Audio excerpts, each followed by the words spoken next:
मित्र तो देह वाणी पुण्यवंत जो वदे अच्युत सर्व काळ तयाच्या चिंतने तरतील दोषी जळतील राशी पातकांच्या प्रस्तुत प्राप्त प्रसंगी प्राप्त स्थळी कीर्तन रूपी सेवेकरता उच्चारला अभंग महान भगवत भक्त विश्ववंदनीय महाराष्ट्र भूषण जिजाऊ रमण पाषाण दुंपन पाचवे वेदाचे निर्माते जगद्गुरु तुकोबाराय यांचा साधा सोपा सरळ असा 5 चरणाचा अभंग.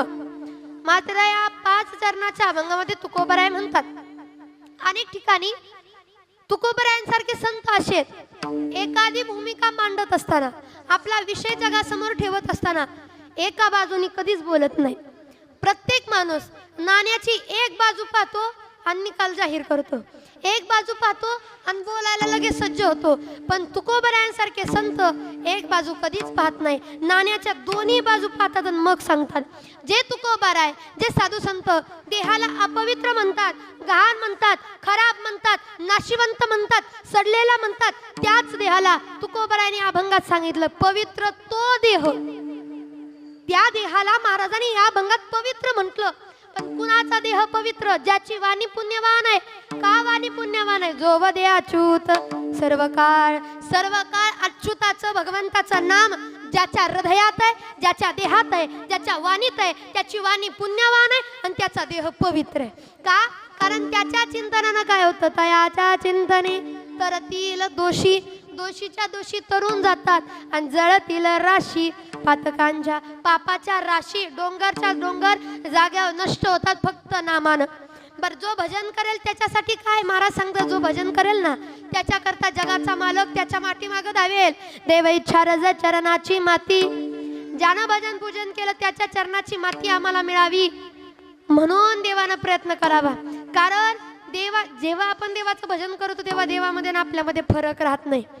काय त्या उरले वेगळे आणि वैकुंठी नायक जयाकंठी, ज्याच्या कंठात भगवंताचं नाम आहे त्याच्यासारखं दुसरा देवच नाही महाराज सांगतात. आणि म्हणून म्हणतात या नामानं काय होतं? तुका म्हणे देव भक्ताचा संगम, देवाचा भक्ताचा संगम होतो. कशानं? तेथे ओघ नाम त्रिवेणीचा. नामाचं नाम तिथं घडलं की नामाचा भक्ताचा आणि देवाचा या त्रिवेणी संगम तिथं घडल्याशिवाय राहत नाही. महाराज अभंगामध्ये सांगतात विठ्ठल विठ्ठल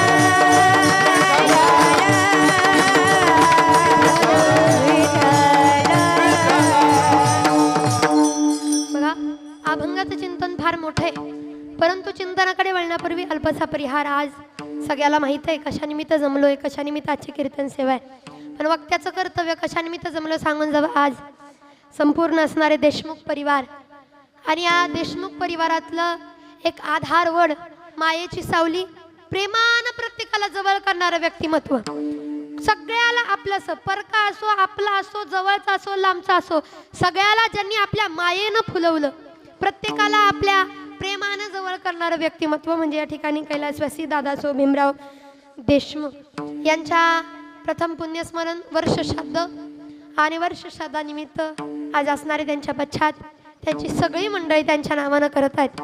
त्यांना जाऊन आज 1 वर्ष झालेत आणि आज त्यांच्या नावानं त्यांच्या पश्चात असणाऱ्या त्यांच्या पत्नी सुवर्णा दादासाहेब देशमुख, या ठिकाणी असणारी त्यांची कन्या अंकिता आनंद मोठे, त्यांचे या ठिकाणी जावई आनंद अंकुश मोठे आणि त्यांच्या पश्चात असणारी त्यांची आई सुजाता भीमराव देशमुख. आज खऱ्या अर्थानं पाहायला गेलं या परिवारावरती एक दुःखाचं डोंगर आहे. कारण आपल्या बाबांच्या जाण्यानं या परिवारावरती एक पोकळी निर्माण झालेली आहे. जी पोकळी आयुष्यात या देशमुख परिवाराच्या जीवनात किती लाख करोड माणसं येऊ द्या, ती पोकळी जीवनातून भरून निघणार नाही. का? जीवाला जीव देणारा माणूस गेला. आज नुसतं त्यांच्या फोटोकडे जरी पाहिलं तर गहिवरून येतं, मन भरून येतं आणि डोळ्यातनं पाणी येण्यापासून आपण अडूच शकत नाही. का? एवढं गोड व्यक्तिमत्व होतं. आणि माझं नेहमी सांगणं असतं गड्या, माणसानं एवढं चांगलं जगावं की जगाचं मला माहित नाही, पण जन्मापासून मरेपर्यंत ज्या माणसाच्या सानिध्यात आपण आलो ना, ज्या लोकांच्या सानिध्यात आपण वावरलो, ज्या माणसाने आपला सहवास घडला, ज्या माणसाने आपल्यासोबत चालले बोलले उठले बसले, त्या माणसाने आपली आठवण काढली, त्या क्षणाला त्यांच्या डोळ्यात पाणी.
मरायचंय, पण मरणांती आपलं जीवन एवढं सोज्वळ असावं की ज्याला कळलं आपण गेलो की त्याच्या डोळ्यात पाणी आलं पाहिजे.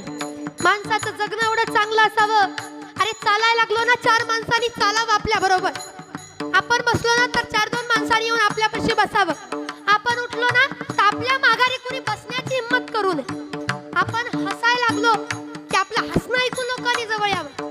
आपण बोलायला लागलो आपलं बोलणं ऐकण्याकरता 4-2 लोकांना जवळ यावं. आपण रडायला लागलो की आपल्या डोळ्यातलं पाणी पुसण्याकरता 4 लोकांचे हात तरी पुढे यावं. आपण गेलो ना किमान 2 लोकांच्या तरी डोळ्यात पाणी यावं. एवढं माणसानं चांगलं जगावं.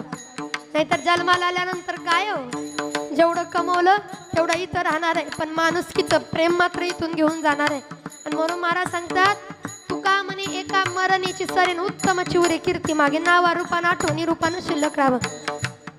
आज सगळं सात्विक परिवार, समर्थांना मानणारं, देवाला मानणारं, देवा धर्माच्या नावानं कुठला कार्यक्रम न चुकवणारं.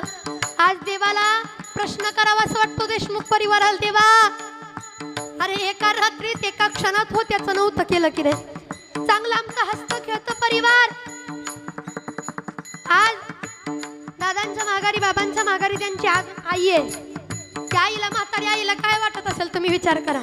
ज्या पोरानं आपल्या चितीला अग्नी द्यावी, ज्या पोरानं आपली चिता जाळावी, त्या पोराची चिता जळताना डोळ्यानं पाहावी, त्या आईला काय वाटत असेल गड्या? काय वाटत असेल जेव्हा आपलं पोटचं लेकरू आपल्या डोळ्यासमोर जळतं? ते दुःख सगळ्यात मोठं. त्या पत्नीला काय वाटत असेल ज्या पत्नीनं उभं आयुष्य संसार केला, खांद्याला खांद्या लावून सुखादुःखाचं भागीदार झाली, सुखादुःखाचं भागीदार होऊन जिनं आयुष्य त्या नवऱ्यासोबत काढायचं ठरवलं. आणि आता तर खरी सुरुवात होती. आता लेकीला तिच्या संसाराला लावलं, प्रत्येकाला आपापल्या संसार लावून आता जेवढं केलं होतं ते नुसतं निवांत बसून खायचं होतं, राहायचं होतं, एकमेकाच्या सोबतीनं प्रत्येक दिवस घालवायचे होते. आणि या दिवसाला मात्र नवऱ्यानं साथ सोडून जावं. बाईला काय वाटत असेल? काय हो, बाईचं खरं सौभाग्य, खरा अलंकार, खरं सोनं म्हणजे तिच्या गळ्यातलं मंगळसूत्र आणि कपाळाचं कुंकू असतं.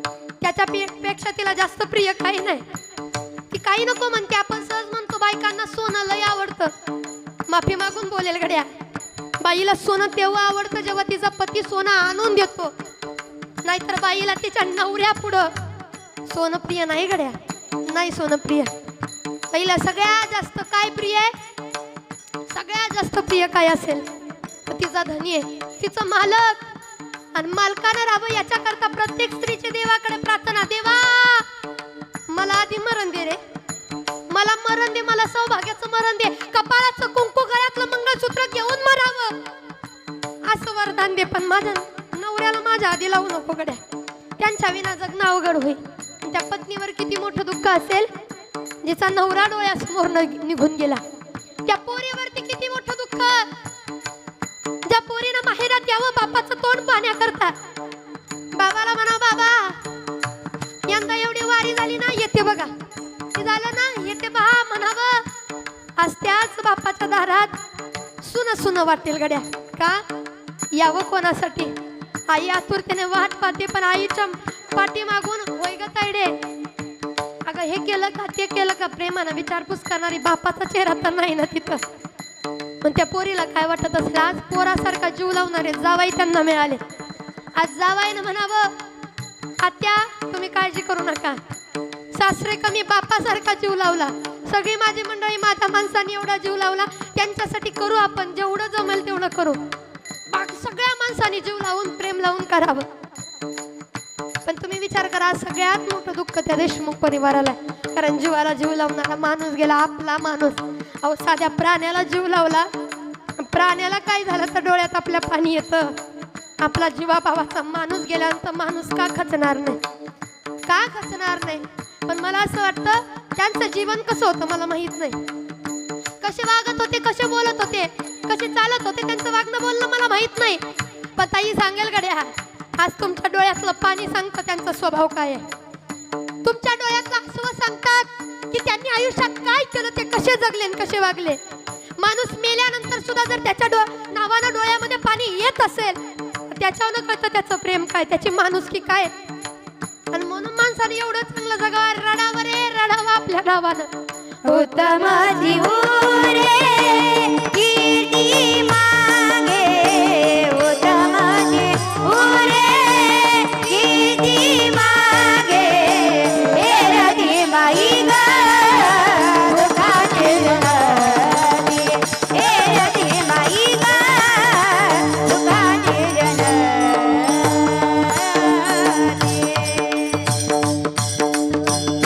काय म्हणतात महाराज तुका म्हणे एका मरणेची सरे उत्तमची उरे कीर्ती रूपानं नावारूपानं शिल्लक राहावं एवढं चांगलं जगावं। आज सगळ्यात जास्त दुःख आपल्या सुवर्णाताईला आहे, कारण जीवाला जीव देणारा माणूस सुखादुःखात सामील होणारा माणूस एका घरामध्ये राहत राहत खांद्याला खांदा लावून ज्याच्यासोबत संसार केला तर संसाराचा धनी जेव्हा जातो ना तेव्हा बाईला फार दुःख होतं का माझ्या कुंकवाचा धनी मला गेला या सोडोनी एकाएकी आली हवा आज विझला मायेचा दिवा एकाएकी आली हवा आज विझला मायेचा दिवा आज विझला मायेचा दिवा। प्रेमाचं सौभाग्याचं धनी गेलं तर मी मगाशी म्हटलं बाईला सोनं नाणं नाही एवढं जेवढा पतिप्रिय असतो आणि म्हणून देवा नको मला दाग दागीन असू द्या काळ मनी भाग्यवान माझ्या वाणी नाही कुणी भाग्यवान माझ्या वाणी नाही कुणी नको मला दाग दागीन असू द्या काळ मनी म्हणून सौभाग्याचा लेणं असणं गरजेचं आहे। पण तरीही सगळ्या दुःखाला विसरून आज त्यांच्या नावानं एवढ्या तळमळीनं एवढ्या प्रेमानं करतायत फार मोठं दुःख आहे। आज बहिणीला लेकीला पत्नीला आईला सगळ्यात मोठं दुःख आहे पण एकच म्हणेल गड्या भगवंत या परिवाराला या दुःखातून सावरण्याचं बळ देव विठ्ठल विठ्ठल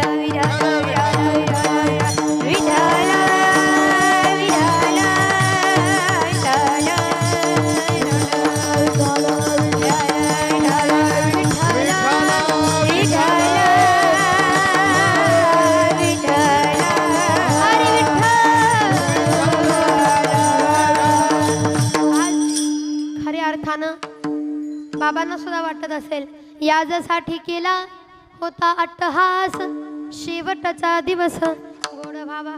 प्रत्येक माणसानं आपला शेवट गोड करण्यासाठी प्रयत्न करावा कारण शेवट तो भला माझा बहु गोड झाला।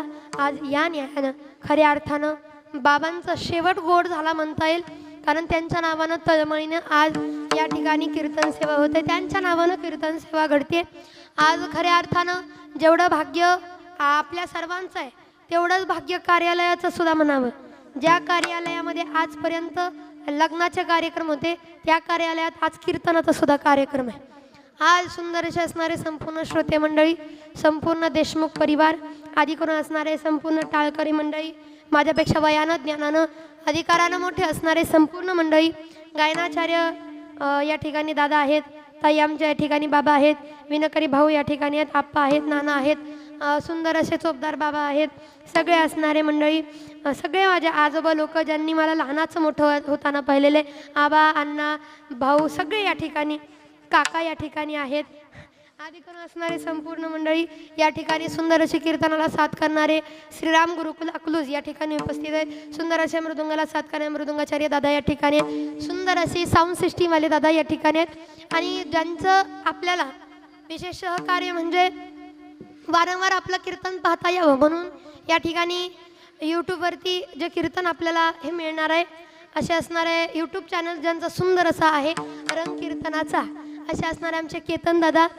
या ठिकाणी आहे सुंदर असं त्यांचं चॅनल आहे त्याच्यावरती आपलं कीर्तन या ठिकाणी पाहायला मिळेल। आधी करून बसणारे संपूर्ण मंडळी ज्यांच्यामुळे इथे येण्याचा विशेष योग आला संपूर्ण देशमुख परिवार तर आहेत ज्यांनी मला वाटतं 2-3 महिन्यापूर्वी घरी बोलवलं होतं आणि घरी बोलवून सांगितलं की महाराज नाही कार्यक्रम करू आपण पण कीर्तन आम्हाला तुमचंच घ्यायचं आहे। तेव्हा म्हणजे फार दिवसापूर्वी त्यांनी या ठिकाणी सेवा माझ्याकडे दिली. या ठिकाणी ज्यांच्यामुळे येण्याचा विशेषतः योग आला, आमचे भैयासाहेब गाडे या ठिकाणी आहेत, दीपक दादा आहेत, संपूर्ण असणारे मंडळी. त्यांनी फार विनंती केली, दोघांची अगदी विशेष म्हणजे त्यांनी फार विनंती केली की ताई कीर्तन सेवेला यावंच लागतंय, आपल्याला सर्व पाहायचं, सगळ्यांनी म्हणून कार्यक्रम करायचा आहे. म्हणून असणारे संपूर्ण मंडळी, नजर चुकीने कुणाचा नामोल्लेख राहिला तर समजून घ्या. वेळेचा अभाव असल्यामुळे आपल्याला फार अजून चिंतन पाहायचंय, पण तत्पूर्वी अभंगाचं चिंतन सोडवणं हे वक्त्याचं पहिलं कर्तव्य. म्हणून अभंगाकडे वळू. विठ्ठल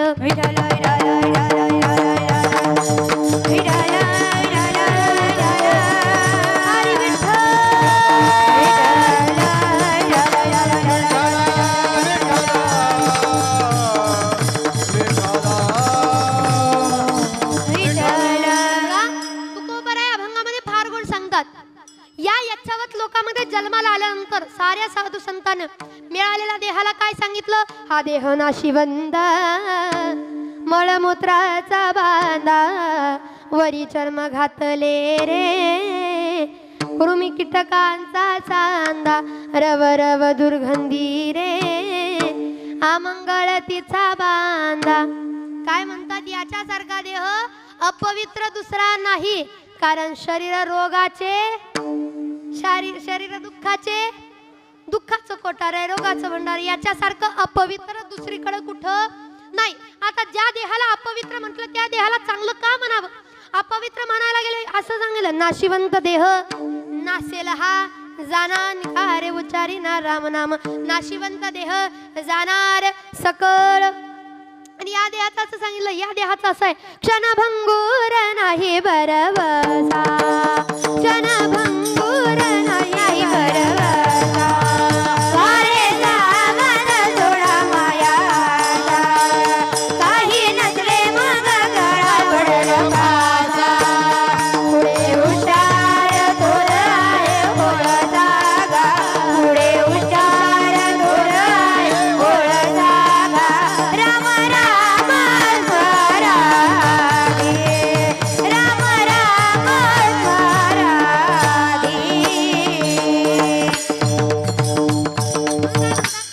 या देहाचा काडी मात्र क्षणाचा सुद्धा भरोसा नाही. महिला मंडळ, पुरुष मंडळी, आपण दुकानात जातो, दुकानात पाऊल ठेवल्यानंतर सगळ्या वस्तू निरीक्षण करतो, जी आपल्याला वस्तू घ्यायची ती निवडून अगदी नीट नेटकं पाहून घेतो. पण काउंटरवरती गेलं, दुकानदारापाशी गेलं, त्यांना एकच सांगतो, बाबा वस्तू घेतली खरं, पण याच्यावरती गॅरंटी किती आहे?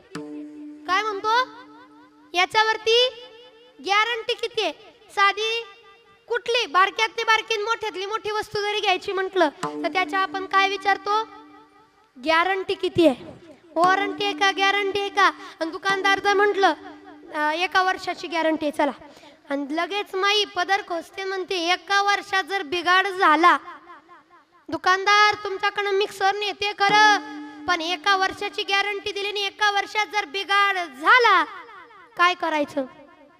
दुकानदार म्हणते परत आणून द्या, बदलून देतो, नाहीतर नीट करून देतो. नाही नाही नाही, वर्षाची गॅरंटी दिली, वर्षाच्या आत काय झालं तर नवीन दुसरं पाहिजे का? तर तुम्ही गॅरंटी दिली, पण आजपर्यंत जन्माला येऊन आपल्याला 25 वर्ष झाली, चला जन्माला येऊन 35 वर्ष झाली तुमच्या वयामानानं, जन्माला येऊन 40 वर्ष झाली, जन्माला येऊन 80 वर्ष झाली, जन्माला येऊन 60 वर्ष झाली, जन्माला येऊन 50 वर्ष झाली, जन्माला येऊन 40 वर्ष झाली, जन्माला येऊन 90 वर्ष झाली, जन्माला येऊन 100 वर्ष झाली, जन्माला येऊन 105 वर्ष. आहे का कोणी 105 वर्षाचं? मग कसं म्हण ना काय? हो, नाही म्हणलं चालू द्यावं, पुढे जाऊ दे आपलं. जन्माला येऊन 80 वर्ष झाली, 50 वर्ष झाली. या 50 वर्षात देवानं हे जे दिलंय आणि आपण जे देवाकडनं भाड्याने आणलंय, याचा मात्र भरोसा आहे का हो?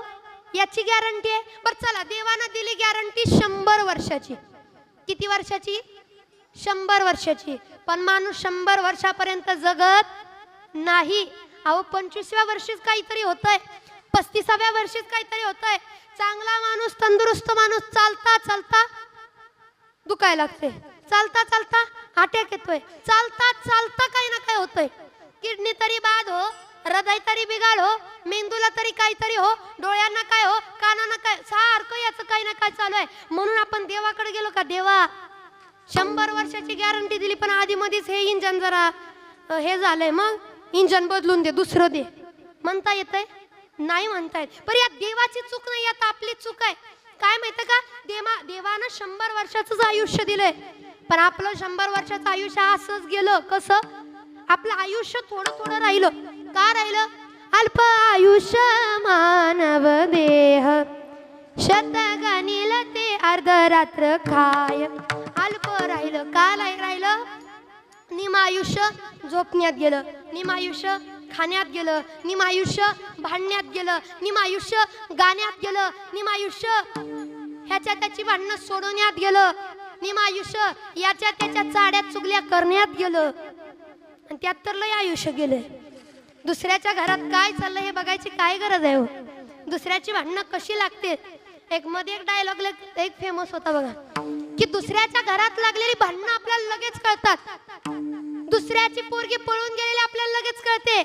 दुसऱ्याच्या पोरानं कुठं काय केलं लगेच कळतं. त्यांचं कसं वाटोळं झालं लगेच कळतं. पण दुसऱ्याच्या घरात आज चूल पेटली का नाही, ते आज जेवले का नाही, आणि त्यांचं बरं चाललंय का नाही हे मात्र नाही कळत आपल्याला.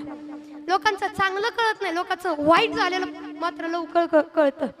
आम्ही कीर्तन सांगितलेलं भले चर्चा, चांगलं कीर्तन सांगितलेलं चर्चा नाही होणार, पण थोडं जरा कुठं खराब झालं, काय पोरगी वय तरी होतं का, कसलं बोलत होती, कीर्तनकार झाले म्हणणारी लोक चांगलं घेणार. तो ते बाबा कुशाल नाही म्हणतो, सर्वच नाही म्हणते, चांगलं घेणार नाही, मग घ्यायचं काय? हो, म्हणून आपलं आयुष्य आपण वाया घालवलंय. याच्या त्याच्या चाड्या चुगल्या करणं, भांडणं करणं, तिकडं जा तिकडं हे ते करण्यात आयुष्य गेलं, म्हणून थोडं राहिलं. मग महाराजांनी प्रश्न हा आहे महाराज, की जर अपवित्र म्हणतात, गाण म्हणतात, नाशिवंत म्हणतात, मग चांगलं का म्हणावं? या देहाचा असा गॅरंटी नाही हे तुम्ही सांगितलं.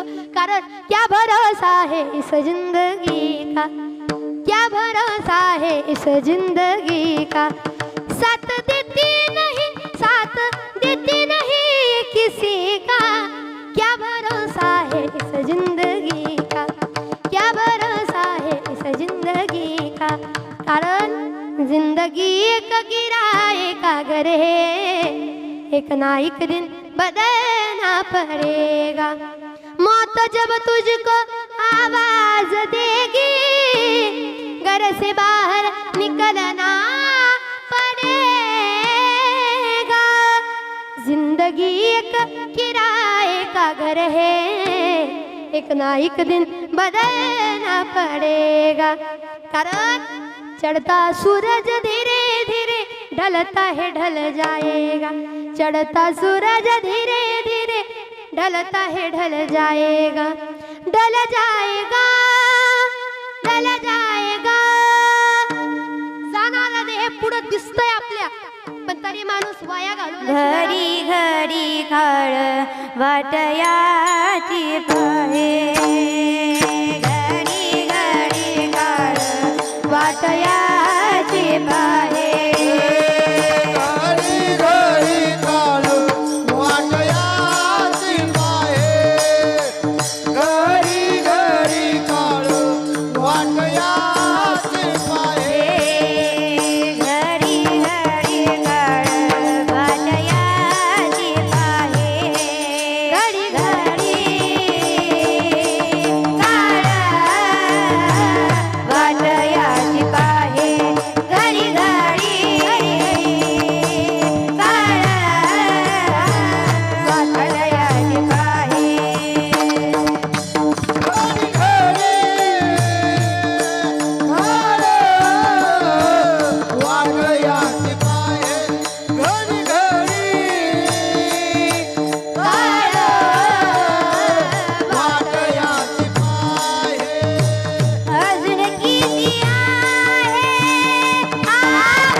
वाटयाची ज्ञानोबराने सुद्धा सांगितलं उपजते नाशे नाशिले ते पुनरपी आणि हे घटिका यंत्र जायचे म्हणजे पुन्हा पुन्हा आहे.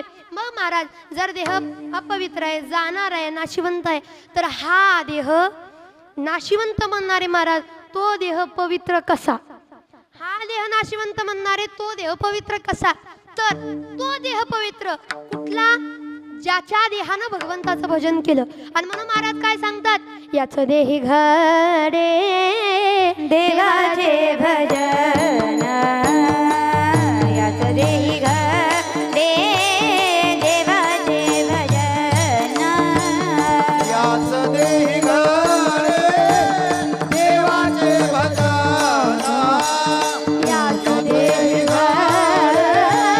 देवाचे भजन आणि कहे ज्ञान नाही कोठे आणि कहे ज्ञान नाही कोठे यात देही घडे देवाचे भजन यात देही घडे देवाचे भजन आणि कहे ज्ञान नाही कोठे आणि कहे ज्ञान नाही कोठे यात देही घडे देवाचे भजन यात देही घडे देवाचे भजन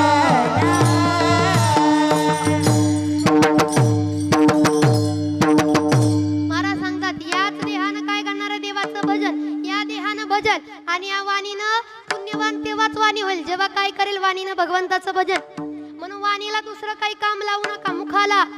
ज्ञानोबराय सुद्धा म्हणतात अनंत वाचाळ बरळती आणि त्या कैसा गोपाळ. या वाणीनं व्यर्थ बोललं ना देव कधी पावत नाही, याच्याकरता व्यर्थ वाचा शोधू नये.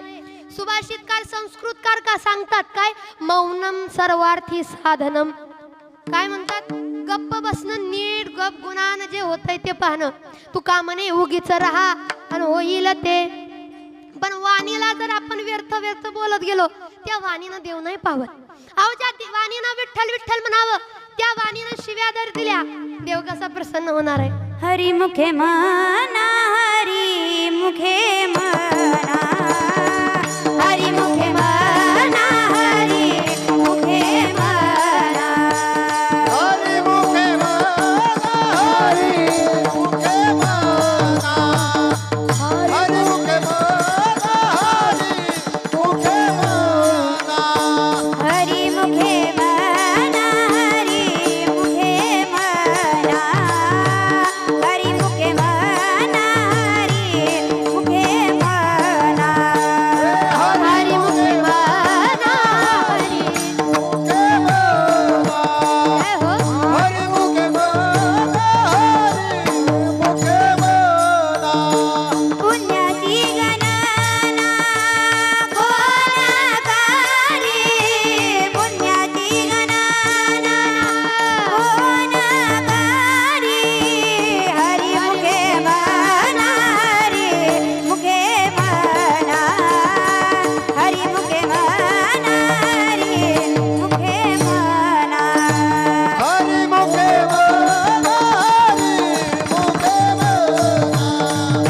हरी मुखे मना हरी मुखे हरी मुखे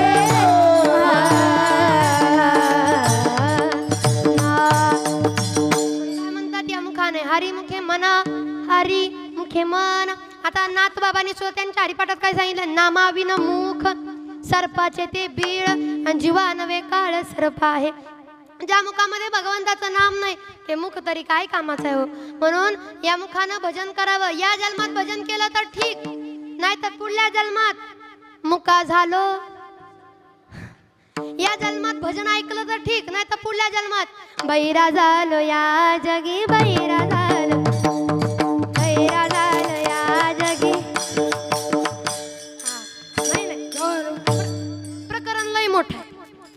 त्यामुळे तुम्ही जरा गाथा उघडून पाच जा.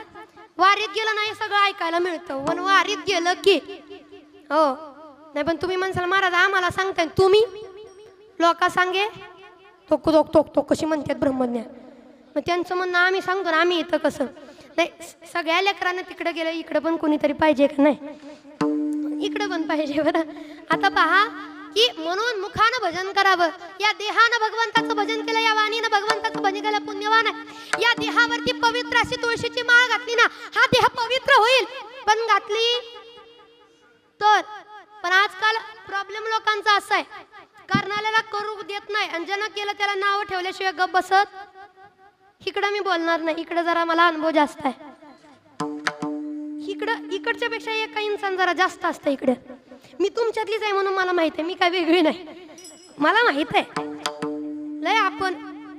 हो, मला काय वाटतं माहिती आहे का, एवढा सुंदर देह दिलाय भगवंतानं, माळ घालावी काय करा. पण ज्यांनी घातली त्याला, आता एवढी लोक आहे, काही लोकांना कीर्तन ऐकून वाटलं नाही हो.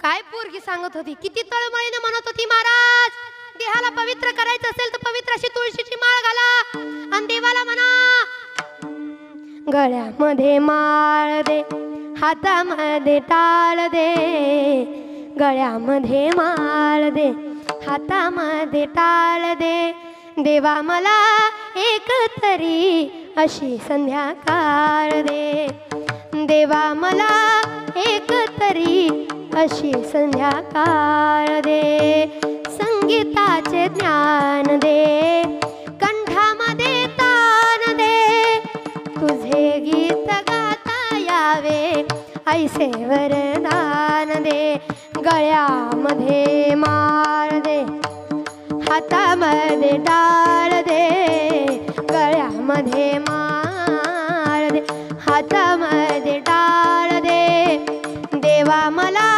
एक तरी अशी संध्याकाळ दे, देवा मला एक तरी अशी संध्याकाळ दे, वारीसाठी पाय दे, माईसाठी माय दे, वारीसाठी पाय दे, माईसाठी माय दे. काय म्हणतात, दे रे फक्त दे, आम्हाला मिळालं तर आम्ही काय. देव म्हणतो कुठं नाही दिलं, दिले इंद्रिय हात पाय कान डोळे मुख बोलाया, सगळं दिलंय पण या देहानं करायचं नाही. आता एखाद्याने कीर्तन ऐकलं, मनाला भावलं, ठरवलं नाही नाही महाराज किती तळमळीने प्रेमानं सांगत होते, मग आता उद्यापासून किती थोडं राहिले, आषाढी वारी जवळ आली, एवढ्या वारीत तरी आता माळ घालायची, देहाचं सार्थक करायचं म्हणून ठरवलं. यदा कदाचित चुकून ते माळ घालून आलंच तर पाहुणी रावळी शेजा पाजारी गणगोत गावातली आजूबाजूची काय म्हणत, झाला काय बुवा तुझं म्हणजे असं झालंय करून करून. तुम्हाला म्हणी येतात का, म्हणी म्हणी म्हणी हा, मग पुढचं पूर्ण करत जा, रिकामा जागा भरत जा. करून करून भागला देवपूजाला, त्याला पश्चाताप होतो, उगच घातली पश्चाताप होतो. कुठलं तरी तीर्थ पाहते, नदीवर जाऊन माळ सोडून येतोय का, घातली होती पण लोक लय नावं ठेवायला लागली. बरं, ज्यानं आदनं मधनं घातली ठीक आहे ना, त्या लोकांसाठी एक सांगेल, कुणी तुमच्याकडे बोट केलं की अरे इतक्या दिवस नाही ना आता का, त्यांना तुकोबऱ्यांचं प्रमाण पुढे द्या की तुकोबराय म्हणतात मागे गेले पाहू नका, पुढे जामीन आहे, तुकोबऱ्यांचे शब्द. आणि कसं आहे माहिती आहे का, अधून मधून करणाऱ्या लोकांना नावं ठेवणार, पण आमच्यासारख्या वारकऱ्यांना सुद्धा, आमचे वारकरी आमच्यासारख्या वारकऱ्यांना जरा मोठमोठ्या माळां मोठमोठ्याला गंध लावले का नाही म्हणणार, सोंग बघा सोंग सोंग आहे ती वय. हा, आम्ही काय नाटक मंडळीतले दिसतो. आमच्यासारख्या महाराजांनी जरा मोठमोठ्या माळां, जरा मोठमोठे गंध, मला आवडतं गंध लावाय मोठमोठे, मला आवडतं मोठमोठ्या माळा घालायला. आता दिसत नाही ते भाग वेगळा, पण मोठमोठ्या माळा गंध मला आवडतं. का माहितीये का, आपण का करू नये मोठ्या मोठ्या माळा घालायला. एखाद्याकडे पैसा गबरगंड पैसा असेल तर तो काय करतो, मोठमोठ्याले सोन्याच्या दोऱ्या करतो, मोठमोठ्याले सोन्याचे हार. का तर आमच्याकडे पैशाची श्रीमंती अफाट आहे हे दाखवायला त्यांना मोठमोठ्याले सोन्याचे हार जर करावे लागत असतील तर राजा हो, आपल्याकडे सुद्धा परमार्थाचं सोनं, परमार्थाचं धन काही कमी नाही. आपण सुद्धा मोठमोठ्या माळांना मोठमोठे गंध लावायचे, काय बिघडत नाही, काय नाही. म्हणून माझे बाबा म्हणतात ताई तू मोठमोठा गंध लावत जा, मोठमोठ्या माळा. का, आपल्याकडे परमार्थाचं धन आहे, हो, परमार्थ महाधन, आणि जोडी देवाचे चरण जोडणारं परमार्थाचं धन आपल्याकडे आहे. आणि म्हणून बघा गळ्यात माळा आमच्यासारखे वारकऱ्यानं घातलं की आम्हाला सुद्धा काही गुन्हा राहू देतात आम्हाला पण टोमणे मारतात त्यांचं म्हणजे काय नुसतं दिखावा झालाय मोठमोठ्या माळा आणि मोठे मोठे गंध नुसत्याच मोठ्या माळा असं आहे त्यांचं गळ्यात माळ म्हणा म्हणा म्हणा म्हणा म्हणा म्हणा पुढचं पोटात तो कुशाल काळ म्हणते बाबा, काय करावं पोटात काळ कुणाच्या आमच्या आमच्या वारकऱ्याच्या पोटात काळ म्हणतात राजा हो वारकऱ्याच्या पोटात काळ असता तो वारकऱ्याला काळ घाबरला नसता हो काळानं सुद्धा थरथर नाम घेता कापे यम, नाम घेता यम, नाम घेता कापे यम, नाम घेता नाम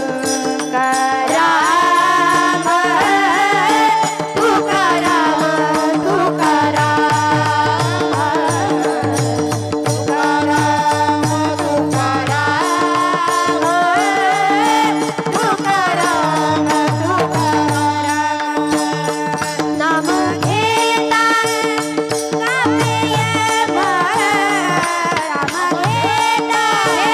कापे यम,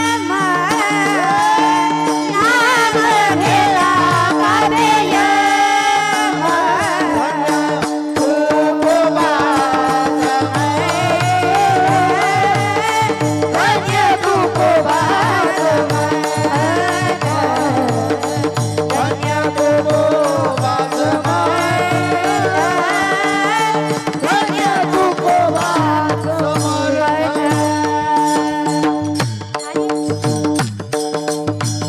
म्हणून या देहाला पवित्र करायचं असं पवित्र तुळशीची माळ घाला भजन करा नामचिंतन तरच काय होईल महाराज अभंगामध्ये सांगतात पवित्र तो देहवानी पुण्यवंत पवित्र तो देहवानी पुण्यवंत पवित्र तो देहवानी पुण्यवंत पवित्र तो देहवानी पुण्यवंत पवित्र तो देहवानी पुण्यवंत पवित्र तो देहवानी पुण्यवंत पवित्र तो देहवानी पुण्यवंत पवित्र तो देहवानी पुण्यवंत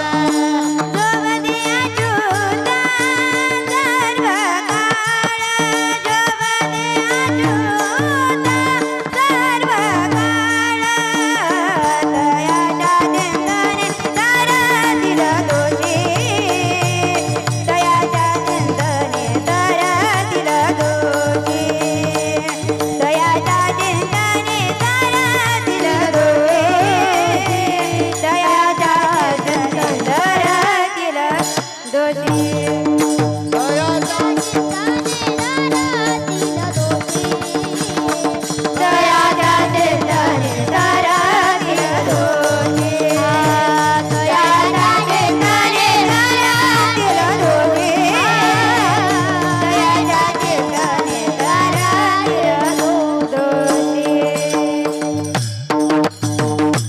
काय म्हणतात तयाच्या चिंतने तर तिला दोषी दोषी तरुण जाणार आहे माझ्याकडे वेळ भरपूर नाही पण ऐका दोषी तरुण गेले कोण आजा मेळ पाप राशीन तोही गेला तोही नेला वैकुंठाशी पापाच्या राशी होत्या आजमेळच्या पण तरी सुद्धा गेला ना तो काय त्यानं यज्ञ यागच केलं आणि सप्तात बसवला आणि वारकरी जगातलं असलं केलं का नाही काय केलं अंतकाळी ज्याच्या नाम आले मुखा आणि तू का म्हणे सुखा पार नाही पोराचं नाव फक्त नारायण ठेवलं आणि लोकांना लेकरू अंतकाळी फार आठवतं लेकरू घरात लहान लेकरू असेल ना ते आठवतं शेवटी आजमेळाच्या मुखात एक नारायण नारायण नारायण नारायण सारखं नारायणाचं नाव घेतलं आणि त्या नारायणाच्या नावामुळं अंतकाळी ज्याच्या नाम आले मुखात त्याच्या नाम त्याच्या मुखात जसं आलं तसं त्या आजमेळचं एवढं पाप होतं तरी उद्धार झाला किती लोक आहेत अशी पापी होती. हरिपाठ कीर्ती